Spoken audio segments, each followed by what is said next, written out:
Muy buenas tardes a todos. Damos comienzo a la segunda parte de nuestro congreso. Muchísimas gracias a todos los que habéis mostrado vuestro interés en estas reflexiones sobre el buen trato a las personas mayores en las instituciones. Solo recordaros un par de cuestiones técnicas que ayer ya decíamos, pero que hoy me permito recordar. Primera, las preguntas que tengáis, hacerlas por favor a través del chat y no esperéis a que el profesor Zarit o el resto de ponentes terminen su ponencia, las cosas que nos tengan que decir, sino si las vais escribiendo mientras ellos están interviniendo, pues genial, ¿sabes? Para que así nos lleguen con más facilidad, porque serán los moderadores quienes elijan entre las preguntas que vosotros hagáis las que resulten de mayor interés. Segunda cuestión práctica. Todas las conferencias, tanto las de ayer como las de hoy, quedarán grabadas y una vez que finalice el congreso se subirán al canal de YouTube que tiene el Instituto de la Familia de la Universidad CEU San Pablo para que las podáis ver. Y también desde nuestro grupo de investigación vamos a publicar un libro con las reflexiones ampliadas de estas conferencias. Así que sin más, paso a presentar al primero de nuestros ponentes.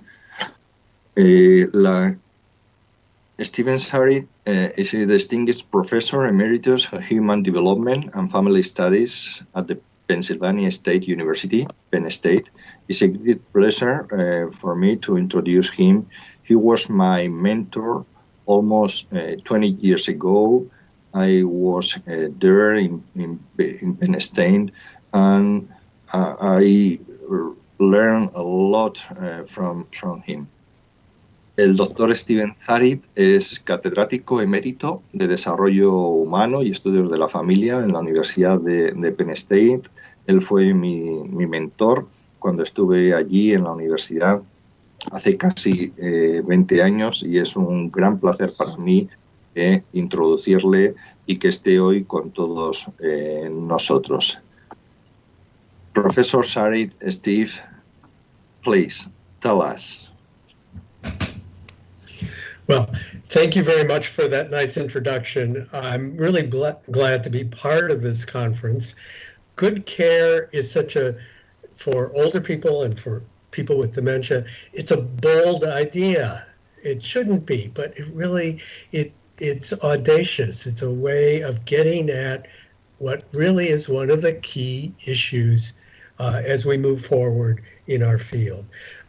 Care of persons with dementia in residential care facilities, which is my topic, is really what I believe to be one of the greatest challenges that we face in gerontology and geriatrics. It's a challenge to our creativity, to our resourcefulness, to develop better ways of caring for people with dementia. But I also think, first and foremost, good care for people with dementia in nursing homes is an ethical issue. For people living in residential facilities, these are the last days of their lives, and they deserve to live out their lives with dignity and with comfort and with respect from the people who are caring for them.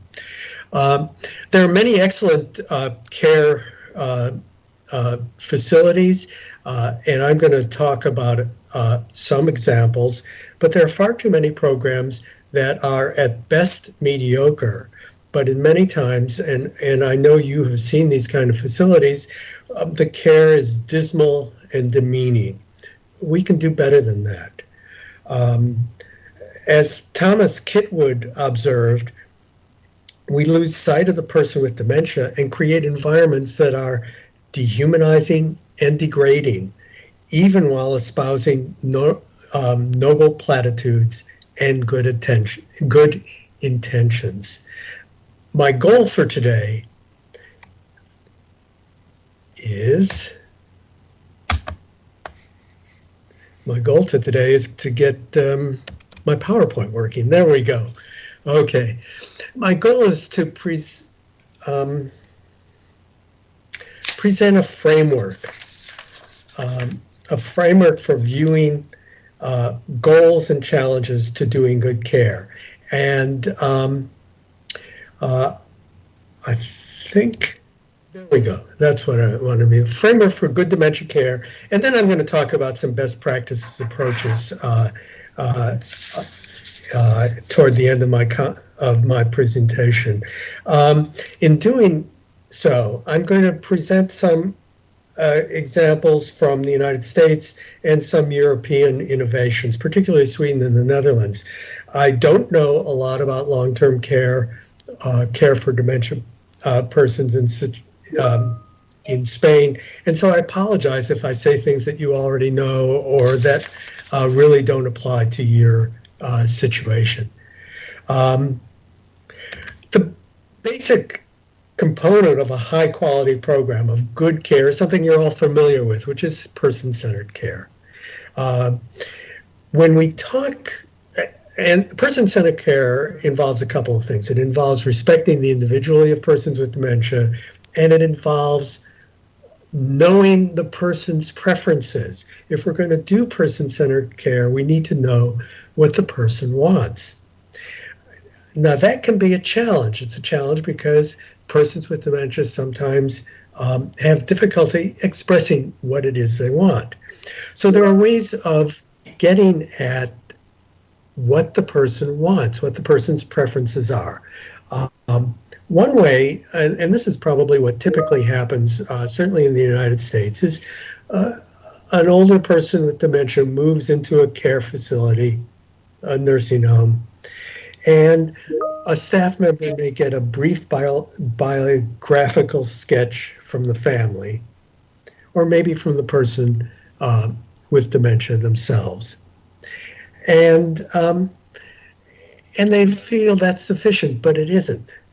Getting to know someone and getting to know their personal preferences needs to be something that continues over time.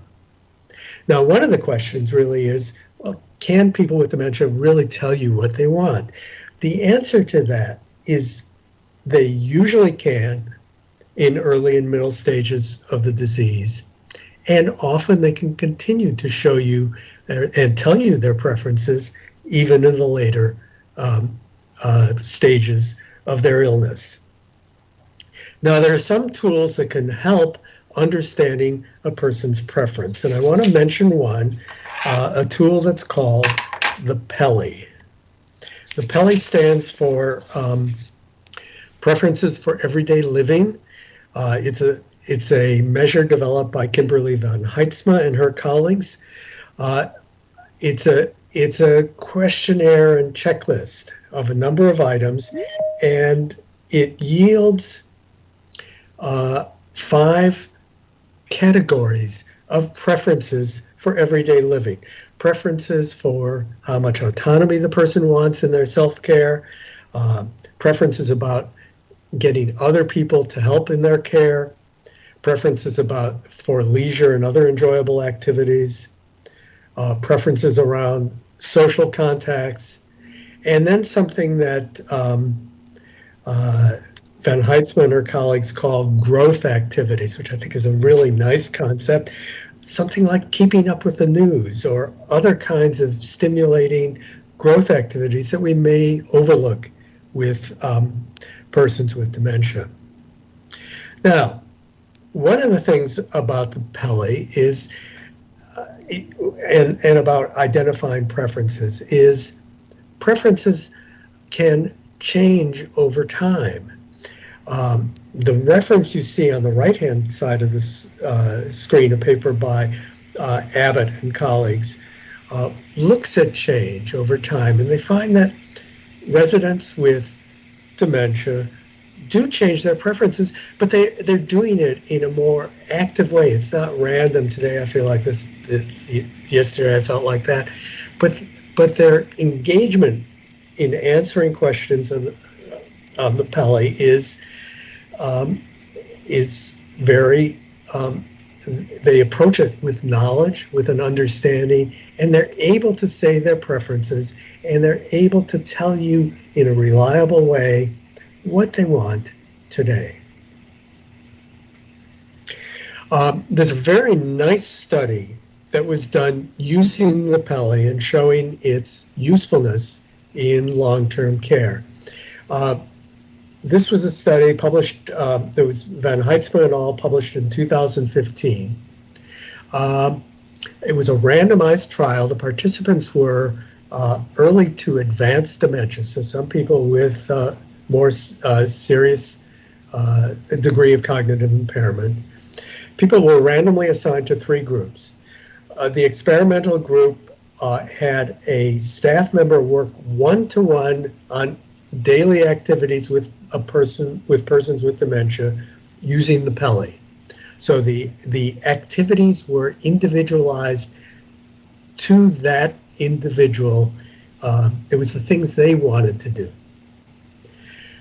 The second group was an activity control group. This was standard activities, the kind of things the institution typically did with residents, but they were also delivered one-to-one. So this is controlling for the amount of individualized attention.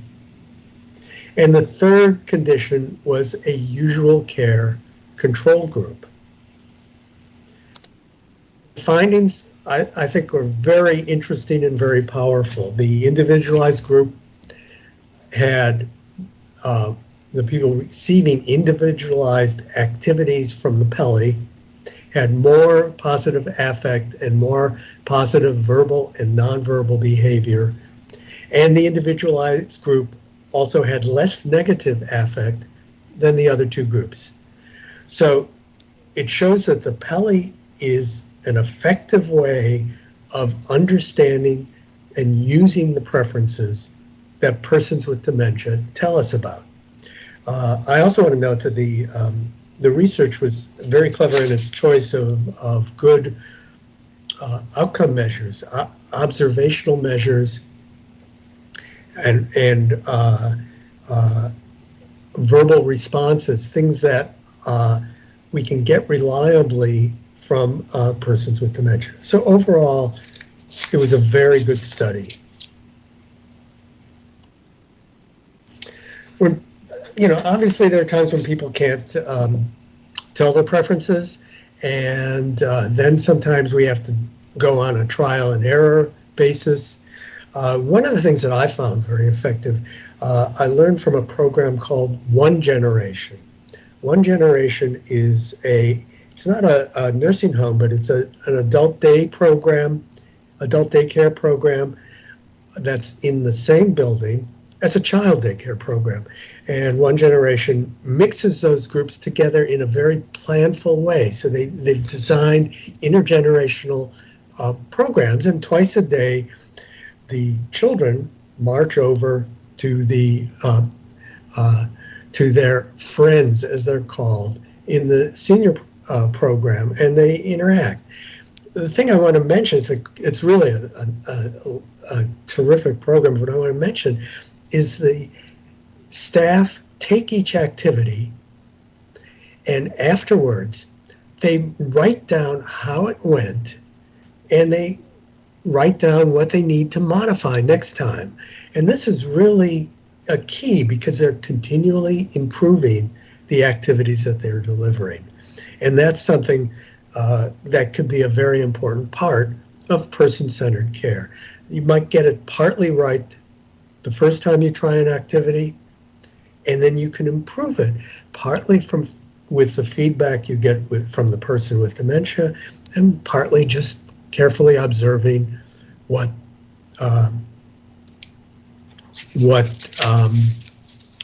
the reactions of the person with dementia were. Now, person-centered care is something we all know about. It's something we all talk about. I imagine none of you have gone into a nursing home recently where they didn't tell you, we do person-centered care or something like it. And so it's such a basic concept and everybody says they do it, but why don't more people do it right? And the reason for that is that I believe there is an inherent tension between institutional needs and persons' preferences. Let me explain what I mean. I have a couple of points on this, but I want to start with what the authors in this paper that I'm showing you talk about. The paper is by Tove Persson Harnett and David Westerfors, two Swedish academics. This was actually part of Tove's dissertation.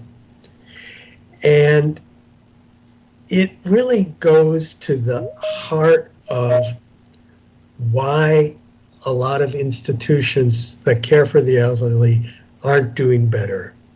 This is, I want to say, I think the most important paper I've read on long-term care in the last 20 years, and I would encourage you to read it. Now, let me give you a little background to the paper. Autonomy of people with dementia is a key feature of person-centered care. It's a key to the quality of life.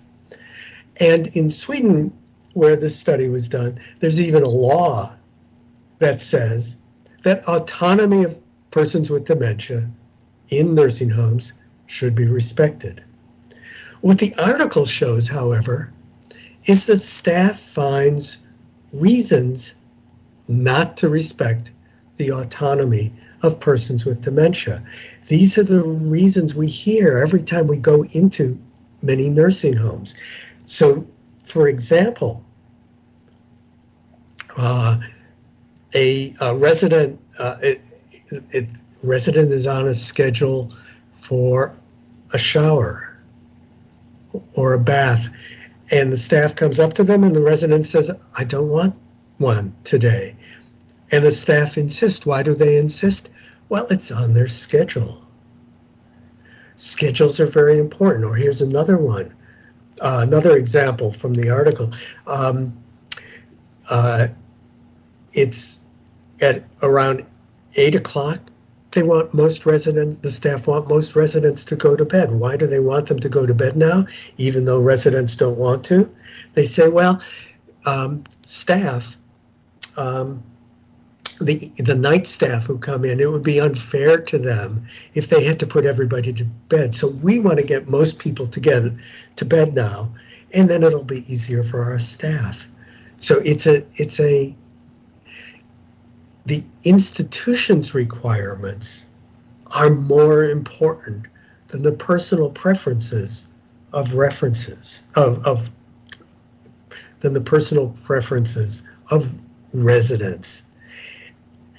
Another thing that happens, and this is the title of the article, is the staff view the requests of residents as trivial, as unimportant. So if the resident complains that the food at dinner was cold when it got to them, the staff say, oh, they complain about everything. They're so spoiled. They don't take it seriously. They say the complaints are trivial. It doesn't matter if people get their preferences. In some, it's more important to the staff, even in what are generally considered very good nursing homes. It's more important for the staff to maintain routines. They say it's not fair to the staff to individualize care and so on. And by not respecting these preferences, this undermines the independence and autonomy and the self-esteem of residents. This is a terrific article, and it gets at the heart, I believe, of why nursing homes fall short of delivering true person-centered care. And I'm going to come back to that with some examples where people get past this emphasis on we have to do what's good for the institution, for the staff, I'll come back to that. One other consideration that I want to mention is the autonomy security dialectic. This is another reason why it's hard to do person-centered care. The autonomy security dialectic was originally proposed by the late M. Powell Lawton, who was one of the pioneers in the study of the environment and its effect on persons with dementia, and his colleague Patricia Parmalee. What the autonomy security dialectic is saying is that for people who need care, they need autonomy, but they need security. They can't get into a situation where they're likely to get injured. So any institution is faced with balancing between keeping people safe and allowing personal choice. What Lawton argues is that it's easy to upset that balance. You have to have some safety, you have to have personal choice, but for institutions, there's an inherent, built-in bias towards safety. Why is that? Well, you all understand that. Resident falls. That's a terrible thing, especially if there's an injury. The nursing home will be upset, the family will be upset, whatever government officials oversee the facility will be upset. So there's a built-in bias toward safety. But the problem becomes it takes away, too much emphasis on safety will take away individual initiative. And Lawton said that the lack of challenges, the lack of the ability to be able to express yourself in a setting leads to boredom, demoralization, and functional decline. In sum, what I want you to take home from these two perspectives, the trivial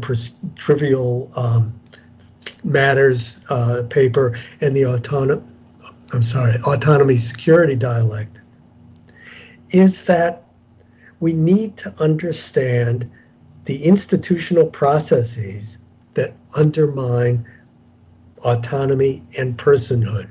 We often don't see them, or we often blame the persons with dementia for being so difficult to care for, and that's why we have to do such and such. There are ways of setting up more healthful processes to provide care.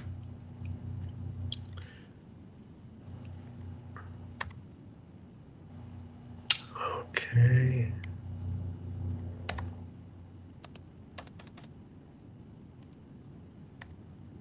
Well, let me see what's happening. My PowerPoint seems to be stuck.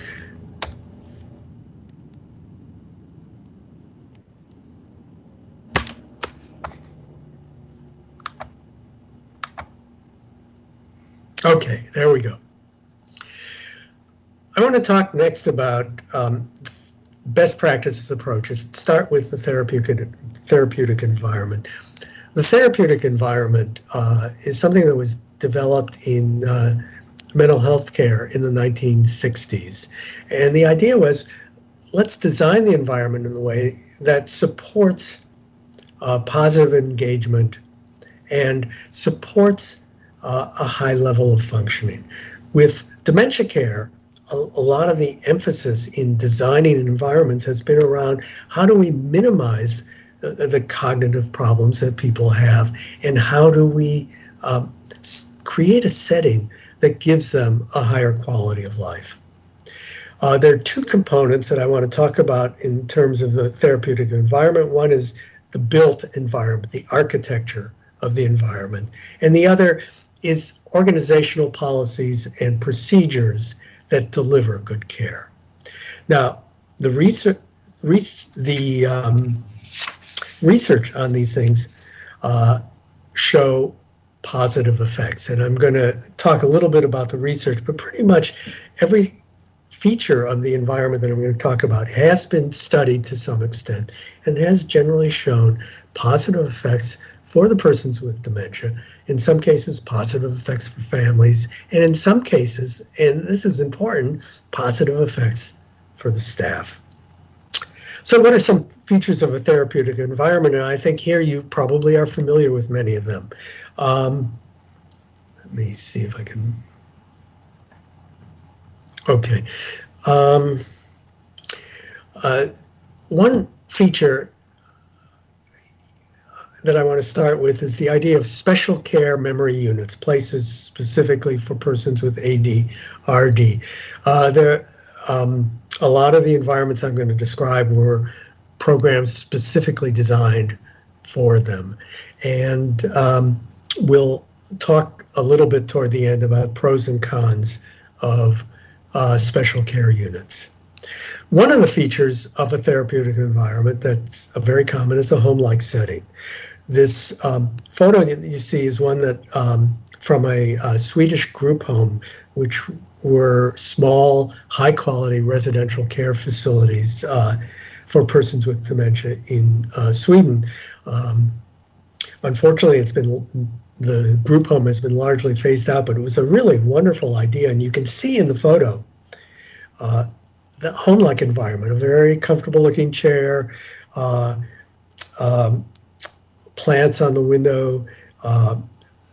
The environment was actually, the furniture was actually purchased by staff for the common areas, with an emphasis on getting things that looked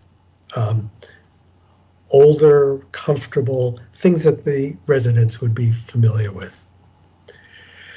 Now, one of the key features of a therapeutic environment, this is really not designed, it's more of a policy procedure. Residents should have their own rooms. It is just a horrible thing to put a person suffering from dementia who's 80, 85 years old in a small room with a stranger who they may have nothing in common with. That is the most demeaning thing you can do to a sense of personhood. Residents should have their own rooms. I don't know your situation in Spain. I know in the United States the double room or triple room is still probably the most common. And our government, to the extent that it pays for long-term care at all, mandates that when it's paying for care in a nursing home, the resident receiving financial assistance can't be in a single room. That's just horrible from my point of view. Now, another thing related to that is allowing residents to have privacy, having them the opportunity to close their doors. In the Swedish group homes, they not only could close their doors, but they could lock them. And that's really an interesting idea. It's really giving people autonomy. One reason they could do this is they sign a lease to an apartment in these group homes. So, and that set up an expectation with staff that the residents, that this was the residence space. Their apartments belonged to them, and they could do what they wanted consistent with safety. So they could lock the door. Now, staff had keys. I don't think, and they could get in if they needed to, but I don't know that I've seen that anywhere else, but it was an interesting idea. One thing that's very common is personal furnishings, bringing things from home and furnishing their own rooms the way they wanted. Another thing is lots of natural light. You see the big windows in that photo, and also a soft light, not bright overhead, stark neon lights, but softer lights, and good acoustics. By the time we're all old, and I'm speaking for myself now, our hearing isn't as good as it used to be. Too much rock and roll. And acoustics need to be good. both for communication, but also there needs to be very little background noise. My wife and I visited a nursing home once where they had a big ice machine in the dining area, and it just drowned out any opportunity for conversation. Just crazy things that people do, not taking into account things like light and acoustics. Other features of a therapeutic environment. Outdoor areas can be very important, very useful. Sometimes they're talked about as wandering gardens. People can go out and walk around in the outdoors on their own. One of the things that allows that is creating a secured environment for the person. If a facility only has an interior unit, they can have a locked door so that people can wander freely within the unit. If they have an outdoor area, there can be doors that the residents can go in and out of and go out into a secured area outside. And these are very important things. Staff don't have to try to restrict people who otherwise might go out of the unit on their own, get lost or get into difficulties. But at the same time, it can give them a safe area in which they can manage. There are people who say locked units are wrong. It's a violation of personhood. When I began working in this field, nursing homes and dementia units, nursing homes were open. They had no way of controlling people with dementia. They eventually would resort to restricting people to a bed or to a room. Having a lock has the paradoxical effect of allowing freedom within a relatively safe setting. One other feature I want to mention is wayfinding cues, helping people find their way around and find their way back to their own room. That's something that's used a lot. Sometimes well, sometimes it could be better. The photo, of course, that I have here is it's the plan of a dementia village in the Netherlands. I'm sure you've all heard of it, and it's really an interesting idea. I understand there's some controversy about it, but I think on the whole, it's a very interesting idea.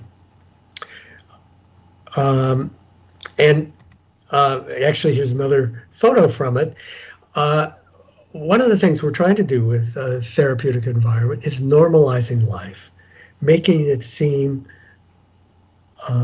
like the things that are familiar and comfortable and interesting to a person. And I show this photo from a dementia village because where are they? That's a pub.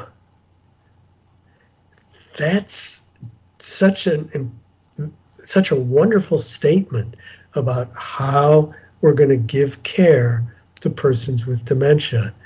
We're going to let them have a drink. They're adults. For most of them, a glass of wine or a beer isn't going to cause any medical problems. Certainly you don't want people drinking too much, but it's a place where the autonomy, security, the dialectic can be seen very clearly. A lot of facilities would say, "Oh no, we can't allow it. They'll drink too much. They'll have a medical problem," and so on.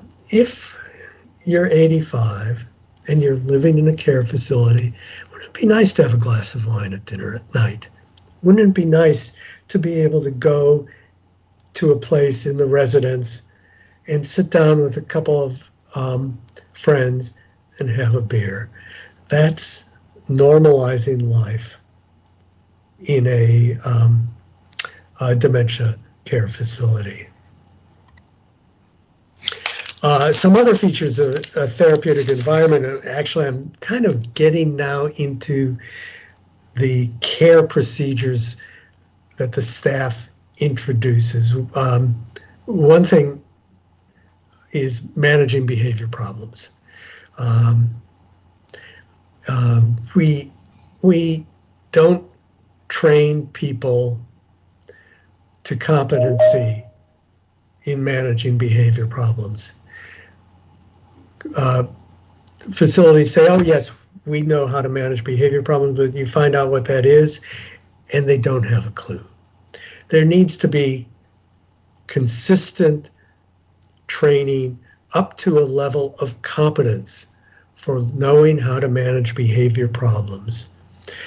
One source of a program is the wonderful work that Linda Terry at University of Washington has done over the years, where she's trained staff in nursing homes and in assisted living facilities, care facilities, on how to do a systematic approach to managing behavior problems.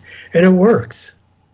It does help programs manage problems in careful, respectful ways. And everybody's happy then. The person is happy, the family's happy, the staff are happy.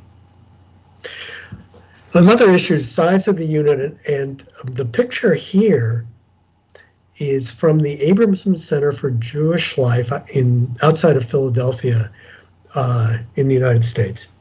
And the facility was actually designed by Paul Lawton. One of the things he did is he broke this large facility into pods. So this is this is one area where 9 residents lived. And this is where they would come out in a common area, and they could use those tables for activities. And those were the areas where they were served meals. Lawton felt that units needed to be relatively small size, and smaller units in literature, again, tend to show positive effects. Another thing that can create a therapeutic environment, pets and plants. I talked about plants, but pets are something that's fairly common. And one thing that seems like it should be obvious, but it's often overlooked, is making families feel welcome. In the Abramson Center, Lawton included a game center for teenagers. So grandchildren and great-grandchildren would come, visit their grandparents, and they could go off for a while, play some games, come back. One of the things that was described to me that happens at the Abramson Center is that the grandkids come because they're attracted by the game room, and they'll help their grandparents with electronic devices, phone, iPad, or whatever they're using. So it can work both ways. There's a couple studies that I want to talk to you about that Carl Pillemer and his colleagues conducted. I don't know if Carl talked about this yesterday, but it's really an interesting study. What they did, they recognized that there's often conflict between staff and families, conflict in communication, conflict over what should be done for the person with dementia. And so Pillemer and his colleagues developed a program to train both families and staff, not just one, not just families, not just staff, but to train both in communication techniques and conflict resolution. What they found is really striking. they found that the training resulted in an increase in positive communications. The training led to staff reporting less conflict with family. The staff also reported that their own feelings of depression were lower. That's really remarkable. We often overlook the staff's feeling or would blame the staff for what's going wrong. But giving them this training helped them feel better on the job. And this is just a remarkable finding. The last finding, that residents whose family participated in training had lower behavior problems after the training was completed. So something about how the families were approaching the person with dementia, how the staff were approaching them, led to lower behavior problems. Just really a very important finding. I want to mention a way of assessing the environment. There are a number of measures, but one that's widely used is the TESS, the Therapeutic Environment Screening Survey for nursing homes. It rates 15 different characteristics of the environment, and there are empirical findings that support most of those characteristics. Finally, I want to end by talking about a setting that combines architectural design, therapeutic design, and principles of good dementia care. The place is called Woodside Place. It's located in Oakmont, Pennsylvania, which is just north of Pittsburgh. It's been open for 25 years and has maintained over that time. This is actually remarkable. It's maintained a very high quality of program over that time. Usually a program gets started as a visionary leader. It starts off well, and then the leader leaves and things fall apart, or they go revert to the median of mediocre care. Woodside Place has managed to maintain a high quality of care. Now in the facility, and I don't know if you can see my marker, you can see the facility and how it's built. There are 3 wings, which is where the residents live, and that opens up to an area where there are big rooms for common activities, and there are dining rooms for each of the 3 wings, although people can eat in any of the dining rooms they want to. There are wayfinding markers throughout the facility. Each wing is decorated in different colors. Their doors, their residence doors have a photo of them when they were younger, which they'll recognize, not how they are now, and other things that show it's their room. It's mostly private rooms. The only rooms that are double rooms are rooms designed for couples who go into the facility together. There are activities throughout the day, and there are lots of windows to let in light, and a garden area. I'll show you. You can see the garden area. You see this path in the garden. People can go out on their own into the garden. They can walk on their own, and there are activities for them in the garden. These are things that a lot of places use. And here is a place where it's part of a larger package of therapeutic design principles. Now, that is combined then with principles of dementia care.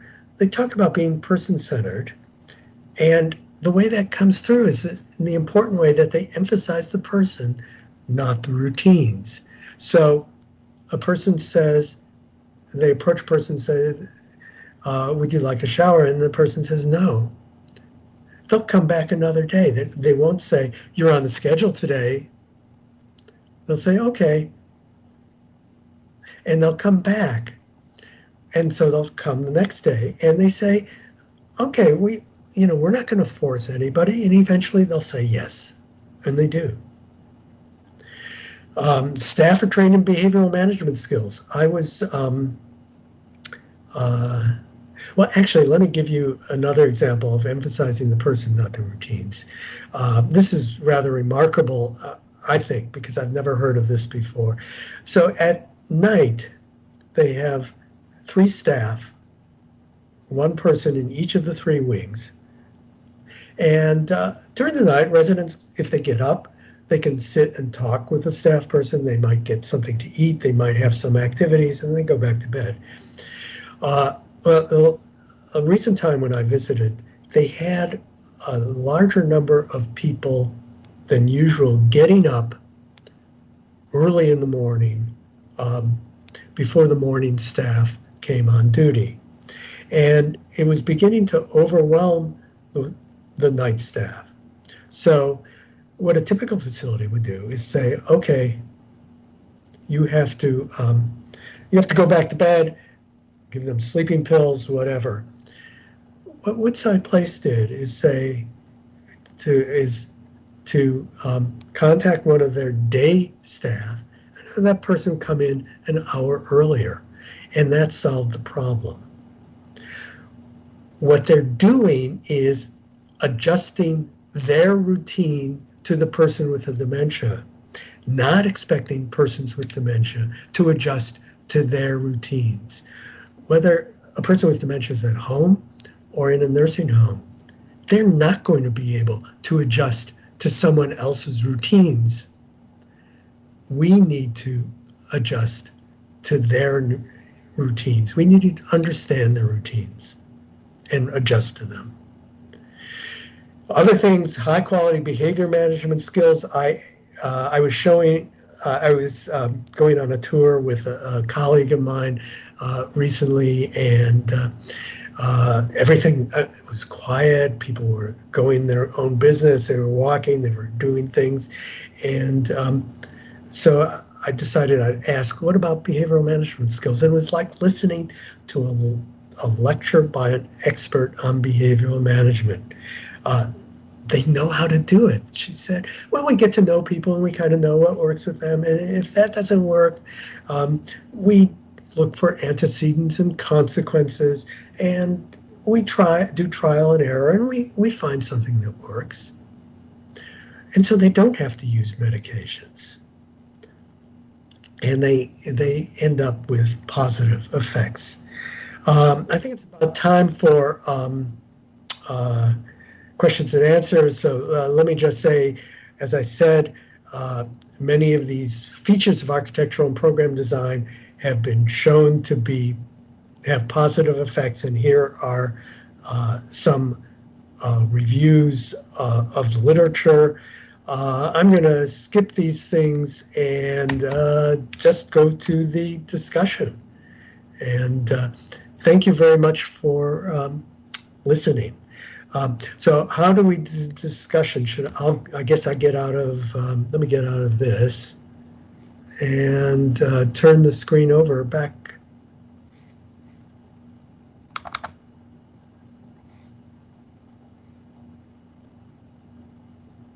For your inspiring presentation. The first question is from Teresa Martinez. She was one of our speakers yesterday, and she asked us, please give us some recommendations on the size of small living units. So it's about the site, about how many residents in a small. She assumed that not many people in the living units. Mm-hmm. Yeah, and I think the literature emphasizes that smaller units are better. And Dr. Lawton felt that 9 people was an optimal number, and it was based on a lot of studies of at what point were social interactions more likely to occur, and they felt 9. Now, other programs may have 15 or 20. The Swedish nursing homes actually tended to have between 7 and 10 in a unit, but they might put 2 units next to each other. And Lawton's facility actually was a very big facility, but they had units within it of people of 9. So you could have a larger facility, but have small units within it. Woodside Place, each of the 3 wings had space for 12 residents, and that seemed to work well. And it seemed to work well for them to have the whole of the unit be able to come out and interact in the larger area. There's probably no magic number, and an environment with a lot of space could handle somewhat more people. And if you have a small environment, you really need to keep the numbers down. Mm-hmm. Thank you. Our second question: how we can individualize activities in regular nursing homes with high staff to resident ratios? It means, at least in Spain, we have a lot of residents, few staff. How we can individualize activities with such ratios? Yeah, I mean, that's a challenge. That's really one of the major problems. But I think staff can still do an instrument like the Peli, so that they know at least what people like. They can find people with some similar interests and do small group activities. Then I've seen people in staff just pull people out of rooms and put them together. If you have some background and information, you can find people who like certain activities and put them together. You can also have, I don't know if this would be common in Spain, it certainly is in the United States, to have volunteers who come in, and instead of the volunteer having to come up with an activity, the Peli could be used to help the volunteer do activities with a single person or with a few more people. But the challenge, I don't want to underemphasize it. The challenge is we do need more resources, and we do need help in building these environments. Mm-hmm. A third question is about families. Why families are not very welcome by nursing homes staff? Why they're not?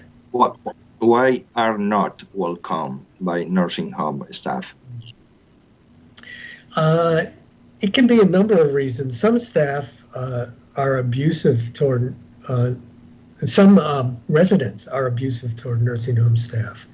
There actually were studies about 15 years ago that showed some of the terrible things that happen between families and nursing home staff. And the families probably tell the staff what to do, and they have expectations for care that the staff can't make, things like that. And that's where I think the training that the staff and family training that Carl Pillemer did could be very helpful, and opening ways for staff and families to be able to talk to each other more effectively. It was actually my wife Judy worked as a clinical psychologist for many years, consulting in nursing homes, and it was one of the things she would talk to families about, reminding them to talk respectfully to the staff. And if you do that, of course, it benefits the family and it benefits the resident, because the staff then respond more positively. But it's a key issue and an important issue. Thank you, and give our regards to Judy, please. And the fourth question, you talk about the interaction relating autonomy and security, but one person asks us about what's your opinion about privacy and identity versus security interaction? Oh, I think it's part of the autonomy security dialectic. I think privacy is important. Being able to go into your room and be alone is important. Being able to close the door. I mean, if most of you have probably been a hospital patient at one time or another, and the doors are open, and that's understandable. It's only a few days, but there's light coming in and people going through all night and noise and you don't sleep well, and if we lived in a facility where it was like that all the time, it would impair sleep and demean our sense of personhood and so on. I think it's very important to allow for privacy. And privacy, what kind of trouble is the person going to get into? You can't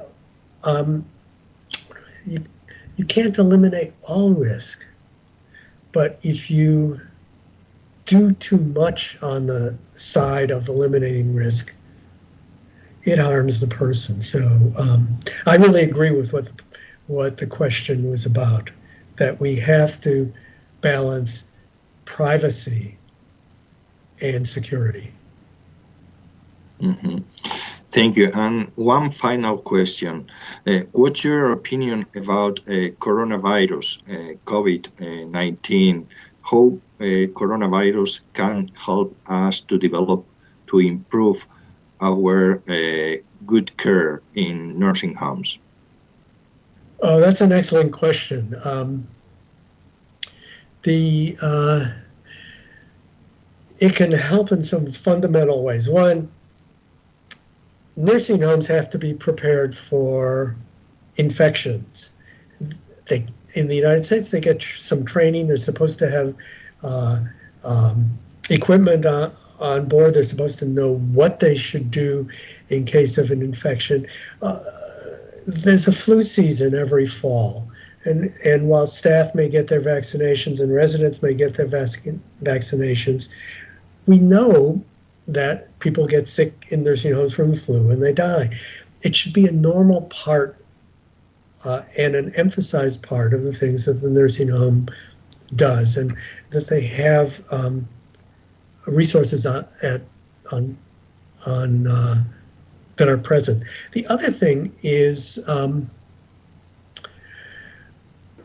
if people had single rooms in the United States, there would be far fewer deaths. Instead, what happened is someone would get COVID and they'd be left with their roommate. Or even worse, people from the outside who had been hospital, who had COVID, were moved into the nursing homes and put in rooms and on corridors in units with people who didn't have COVID. It was just crazy. I don't know what to say. I was going to talk about politics, but it was just, it made no sense from a health or public health point of view what was done, and we should learn from that. So I think those would be two places to start. I'm not an expert in infection management, but there are lots of smart people who could say every nursing home should be following these rules. Well, our time is over. Thank you so much for your presentation, for your ideas. I really appreciate your contribution, Professor Zarit. Muchísimas gracias. Ustedes se dan cuenta que podríamos estar hablando muchísimo más tiempo con el profesor Zarit, que siempre tiene pues cuestiones pues que nos inducen, ¿no?, a ir más allá y a pensar más allá, pero es tiempo de pasar a la siguiente mesa redonda. Así que le damos las gracias y le agradecemos su participación en esta conferencia. Thanks, Steve. Gracias. Adiós.